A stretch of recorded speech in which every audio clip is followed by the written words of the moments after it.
کتونکو باقاعده افتتاح وشوله پوجي ډیری ملک اینډ سویټس چې په خالصو پیو کې دغه بیکري جوړیږي.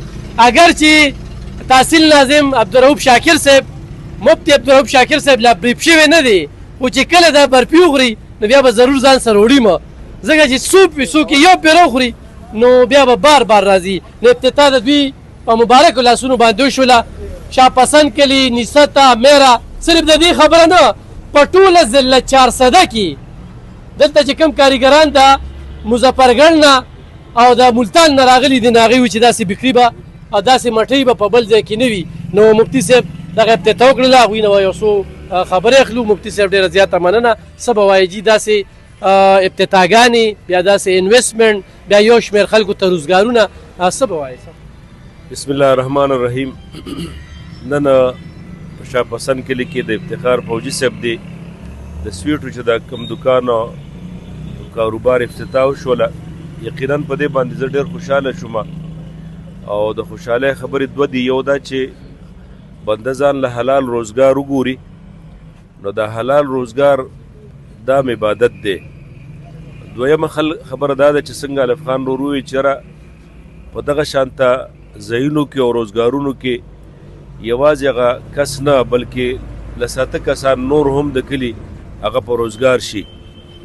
نو د دې وجې نه زما خپله دا سوچ دی چې انشاءالله العزیز دا به د دې علاقې دپاره ډېره د نفع او د خیر باعث وي. او دوی ته هم زما دا یو درخواست دی چې روزي الله جل جلاله ورکوي، دا چې څومره انسان شفاف او صفا روزګار وي، د دوکو نه او د پراډونو نه خالی وي، نو الله پکې ډېر برکت اچوي.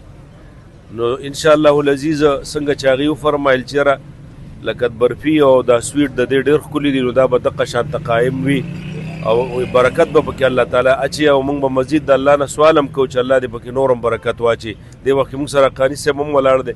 الله تعالی دې زموږ د ټولو په عمر کې خیر او برکت واچي. ګرانو کتونکو دغه د مفتي صاحب خبرې، خو دا قاني صاحب په دغه علاقه باندې د سیاست نه بالاتر دارې ډلې خو نسته شاپسند کلي دې علاقه کې د ده ډېر زیات خدمات دي. دې کاروبار ته دوی په کم نظر باندې ګوري؟ ناظم صاحب څه به وایي؟ بسم الله الرحمن الرحیم. د ټولو نه لومړی خو الف خان ستاسو او ستا د ټیم ډېره مننه چې دلته زموږ د غریب شان کلي ته راغلې، د نسایي ته راغلې او زموږ د یو ورور کاروبار د تاسو کیورج ورکوئ. نو یقینا چې ډېره ستاینه خبره ده. موږ ستاسو ستاینه هم کوو، مننه هم کوو. بله خبره ده چې افتخار ماشاءالله ما خو مفتي صاحب خو لا ټیسټ نه دی سکلی او ما ترې وسکله. نو ماشاءالله ډېره ما خو ورته ده ووایي چې هغه د پېښور سلمان بیکریز او جان بیکریز غوندې هغه ذایقې لکه ډېر ښکلې هغه په نسبت غوندې غریب کلي کې میلاویږي. نو دا زموږ د خلکو دپاره 400 ته تګ نه، پېښور ته تګ نه، چې بیا د شاپسند کلي په چوک کې موږ ته میلاویږي. نو دا یقینا چې ډېره دغه خبره ده. موږ او پی میلاویږي، ماستم میلاویږي او پی ور میلاویږي. زما په خیال پرون والا فوډ والا دغه هم ورکړی دی، سرټیفیکیټ هم ورکړی دی. نو بس دا زموږ لپاره خوشحاله خبره. ګرانو کتونکو دې سره شاپسند کلي نسبت آباده شوه او په ټوله ضلع کې نشته. ما مفتي صاحب ماړي و نو موږ به ځان سره کور ته وړو، ځکه مفتي صاحب داسې نه ډېره زبردسته مټۍ ده که نه په خالصو پیو کې ده که نه جي. جزاک الله خیر. ډېره زیاته مننه. ګرانو کتونکو بالکل راتلی شئ، ازمېښت شرط دی مفتي صاحب ځای او یو پیره ضرور وخورئ.